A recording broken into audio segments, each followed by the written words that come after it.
Hi guys, thank you for joining. My name is Afsa Rosette. If you're new here, welcome. Thank you for joining. Make sure you hit that subscribe and like button for more lock content, for more emotional healing and growth. If you've returned, thank you for sticking with me. Today's video, I'm going to be talking about my top tips for starter locks.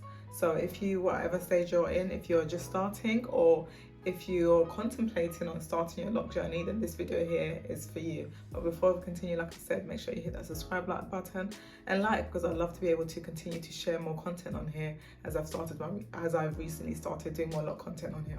So thank you. In terms of my tips, I'm not going to go in any particular order. I've taken down some notes in terms of what I remember and the tips and the things that I've learned for my lock journey, and I've been locked for 15 months now. My first tip would be avoid lots of styling. And I say this because especially if you're starting with comb coils, right? I started with comb coils.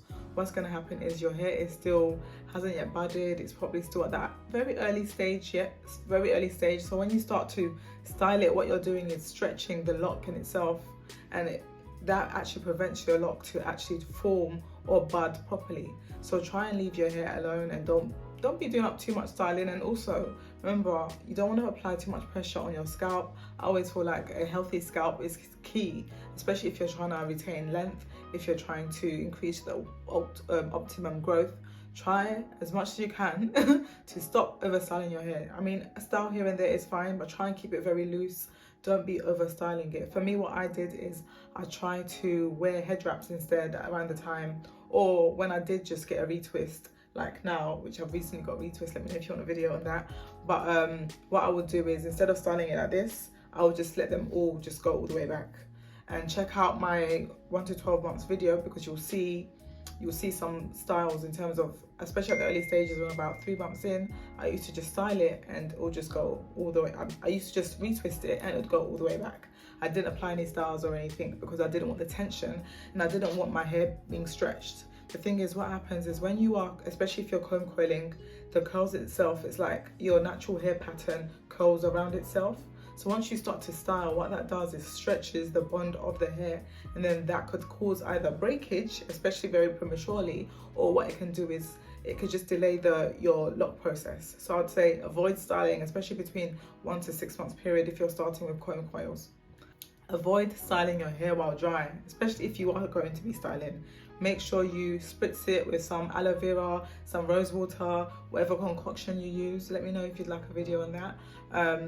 But try and, whenever you're styling or manipulating your hair, as you probably would have done when your hair was when you were loose natural, or if you are loose natural now, you would know that you try to avoid styling your hair when it's dry, because what that does, it just makes it more prone to breakage. So if you could spray it ahead of just styling before retwisting, if you're going to try and retwist yourself, try, and even if you've just either just come out of a wash, then that's fine, because your hair is still moisturized by the water, right?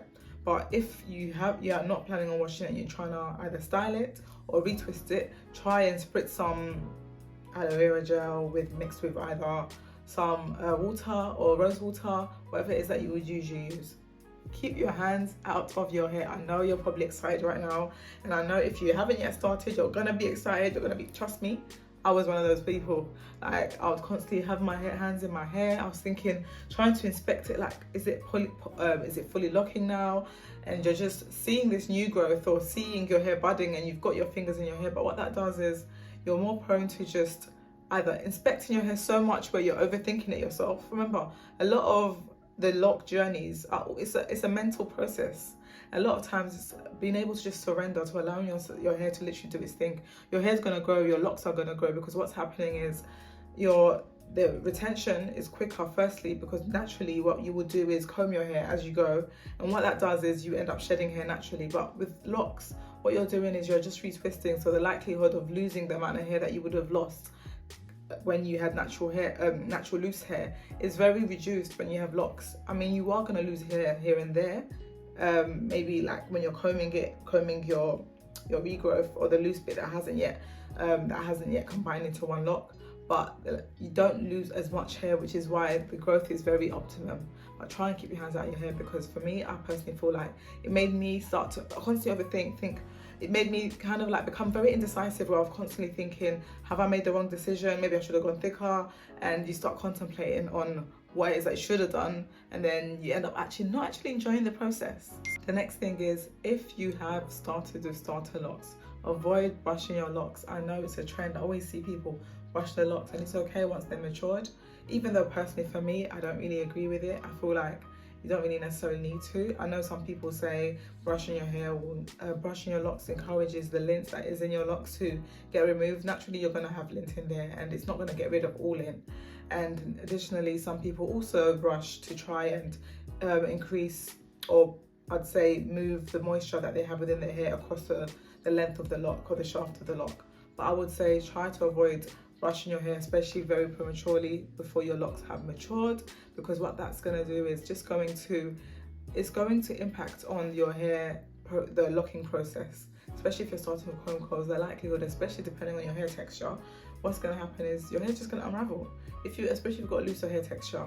For me, I've got 4B, 4C hair. It's still not as loose, but I avoided brushing entirely. Till this day, I'm 15 months in. I still don't brush the locks. I still don't brush my locks, because like I said, I'm not really for it, but I understand why some people choose to do it. But within the first 6 months, try to avoid brushing your locks entirely. It's going to mess up the pattern, and it's going to undo the work, the locking process. Try and avoid that entirely. The next tip is stop using, or refrain entirely from using thick locks, thick gels, thick oils, thick waxes. And I know we all want that clean girl look, or that slicked back look. I mean, some people like it, right?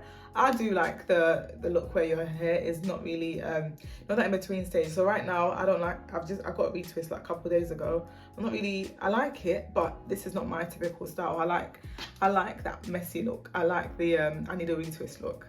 But I know some people really like the whole slicked back edges on fleek look, and it's nice, and often that can be achieved through waxes, gels, etc. But the problem with this is, especially if you're starting so early on, what that does is your hair is locking, you're more prone to having build-up, because what these thick gels or waxes do, when you come to washing it, they're not water soluble. So the water, when you're trying to wash your hair, does not actually get rid of the whole product entirely, because your hair is locking. And as your hair is now locking, it's budding across, it's locking through the whole build-up that is left, or the residue that is left from those thick oils and thick waxes and thick gels. And what that does long term is going to weigh your hair down. Like right now my hair is still light, because I mean 15 months in, but I personally think as all our locks start to mature, they're going to get thicker, because we're accumulating more hair and growth. But you don't want to accumulate extra heaviness because of waxes and gels. And what that does is it's going to cause build up, and eventually when it comes to trying to remove it, it becomes significantly harder. You might end up sacrificing the health of your locks, because through trying to actually get to the build up, especially if you're washing it and it's not coming out, sometimes you'll start to want to pick it. Sometimes it weighs your hair down to a point where your lock might actually end up breaking. So try to avoid thick locks, thick gels, thick waxes.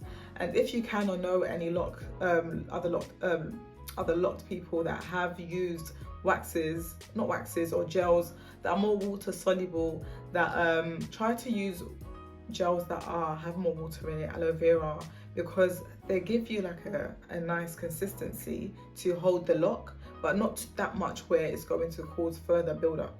Don't avoid washing your hair. And I say this because often what happens is some locticians try to encourage you not to wash your hair, especially if you're starting with comb coils, and depending on the texture of your hair, some locticians encourage you to go a whole month without washing your hair because it's going to unravel, etc. And depending on the texture of your hair, if you are starting with comb coils, you're probably going to be nervous that what if my hair unravels? I mean, I can understand it. You've paid a significant amount to start your starter locks. You don't want to know that your money's gone to waste, as well as your time, and you want to be locked as soon as possible, right? So I get it. Trust me, I understand. But I want to tell you this. Washing your hair actually encourages your hair to lock up quicker, because what that does, it encourages the tangling. Whereas if you're not washing your hair is just essentially just not moving. It's the same, it's just in one place. But as you're washing it, it just allows it to tangle. What you can do is put like a stocking cap put like a stocking cap around your head. And for me, that's what I did because my hair was quite short. And once I put that stocking cap around my head, I then was able to, like, again, shampoo it, still rub my scalp, etc., in a way that it's not messing up the pattern of my grid pattern, nor is it trying to nor will my locks be damaged in the process. So I'd say do that instead within the first 1 to 6 months, and then as you proceed, you can either, by the time you get to like 6 to 12 months, you probably won't need it, but at the first 6 months, I'd say try do that instead, and that allows you to be able to wash your hair, especially if you're someone that works out. Going a whole month without washing your hair is going to be quite stressful. It's going to be very uncomfortable. For me, I work out quite frequently, so I had to wash my hair every week or every 2 weeks, and my hair, I get seborrheic dermatitis, so often my scalp is quite itchy and it's quite flaky, so I can't go a whole month without washing. But at the beginning, what I did do is, even though my loctician told me to not wash my hair for a whole month, I 100% did, and for me, my locks started to bud quicker that way as well. The next tip is avoid colouring your hair. I know we all want to look cute with these different colours. Trust me, I was literally eyeing some TikTok videos today, and I was like, I'd love like a copper gingery colour for the summer. And I think right now I'm at that stage where I can do it, but early stages of my lock journey, I 100% knew, no, it's a no for me. I'm not going to do it, especially with comb coils, because what that does, when you are colouring your hair, it changes the texture, because the bonds of the hair are going to be they're going to be changed, so they're not going to be as curly, because what happens is when your comb coil is just essentially the curl going around itself, but when you are dyeing it, it kind of straightens out that bond of the hair follicle, and then what it does, that's going to be much straighter, which means in terms of that locking process, it's going to take much longer. So if you want your hair to lock quicker and you're starting with comb coils, try and avoid try and avoid colouring your hair early stages, unless of course you already started with coloured hair, but I would say try and avoid colouring it whilst it's locked. My next tip is wrap it up at night. Yeah, and I don't mean just a bonnet. Wrap it up with, like, for me, again, because I started with short hair, I wrapped it up with a do-rag. It helped at the time, but I was conscious that, when you put the do-rag back, I didn't want the tension around the back of my head, because you often see it as well when you have waves or people that use do-rags to wrap up before they go to sleep. You see the line at the back of their head. So I did it in a way that allowed me to still not have that the length of the do-rag digging in the back of my head. But what you can do, the reason why I say you do it this way, because if you just sleep with a bonnet, what that's going to do as you're sleeping, it's just your hair's just going to be moving, rubbing around on your satin bonnet as you're moving throughout the night. What that's going to do is going to change your comb coils. Remember, they're very sensitive. They're not like 2-strand twists where you could just move them around and they're still intact. Comb coils are more quite sensitive to movement. So I would say, even if you don't have a do-rag, try and get like a head wrap of some sort. Check out my other video. In fact, I wore it in one of my other lock styling video at the beginning to give you an idea of what I mean. But essentially what I usually do is put it on like this. In fact, I've got it. Let me get it. Here we go. Just to give you guys an example. So I had it like this, and Guys, I'm so sorry, my video cut out and I've lost some footage. Here's an example of how I would wear the head wrap. Essentially, I would wear it like this and then put on a satin bonnet for the night. Here's another example of when I've worn it in the past. Again, I was out, but generally same concept. But at night, just pop a satin bonnet on top. My last and final tip is make sure you enjoy your length and don't overthink it. Retwist based on what works for you. I hope you've enjoyed this video. If you've made it this far, make sure you subscribe and like, and I'll see you in the next one. Peace.